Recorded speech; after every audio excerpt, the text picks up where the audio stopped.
Hey everyone, and welcome back to another Dropified video training tutorial. In this video I'm going to show you how you can add multiple suppliers to your BigCommerce store products.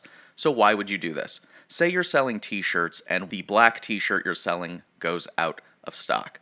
Well, if you have a second supplier already lined up in Dropified, you can just, with the press of a button, pivot and then use a different supplier so that your customers aren't waiting for restocking times. You can just switch over and things are as good as normal. So how do you do this?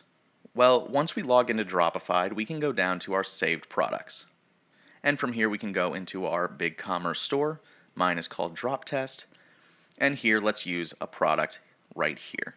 So this is a handheld game. It comes in a variety of colors.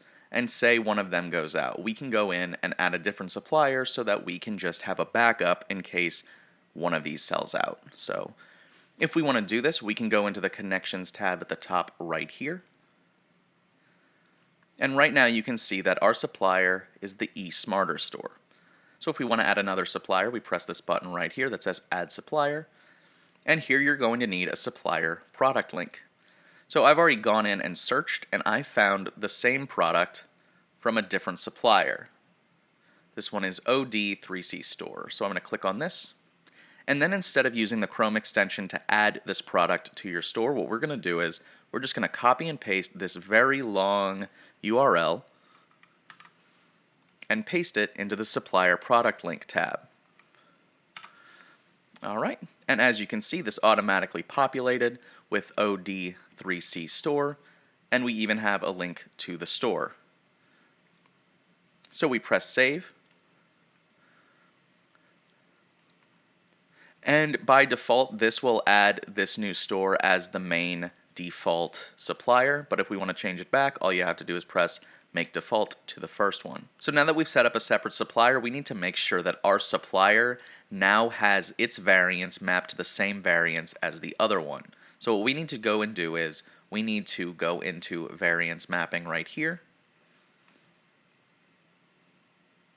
And as you can see, this is the default one, and these colors are mapped to the different variants that show up in AliExpress.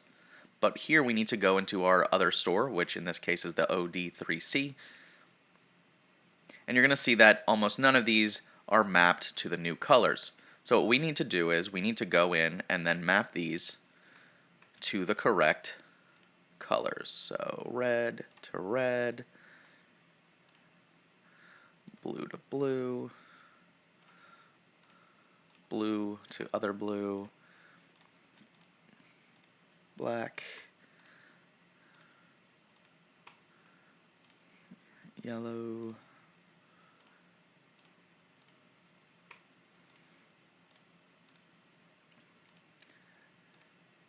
and so on until you're done.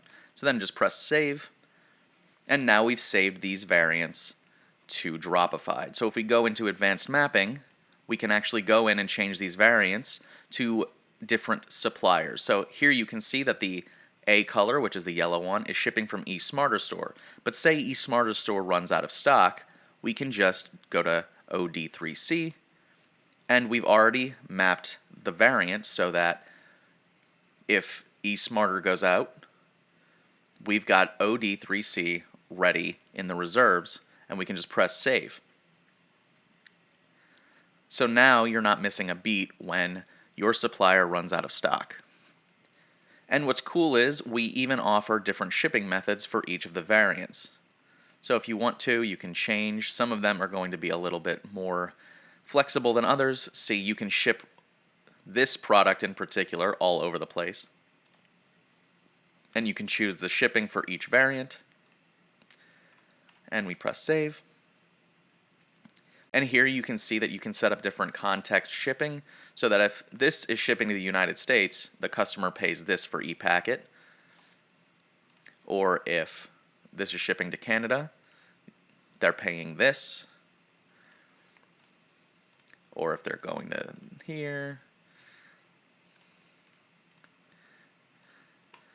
And so we've set up 4 different contexts for shipping, so that way when your customers are ordering, their specific destinations are going to be different prices for shipping. So we can press Save, And now we've got 4 different shipping methods. And you can do this for all of these different products in addition to changing the suppliers individually. But that's a closer look at using multiple suppliers for your products in your BigCommerce store, so that way you can have backups in case different variants of yours sell out. You can just have a different one ready to go as soon as that happens. And since that's all I have for you today, thank you so much for watching. If you liked the video, be sure to leave a like on it. If you have any questions or comments, be sure to leave them in the comments section down below. And lastly, if you like the video and never want to miss another one of our uploads, press the subscribe button and hit the bell icon to make sure you never miss when we upload a video. Until next time, I've been Riley with Dropified. Have a great rest of your day.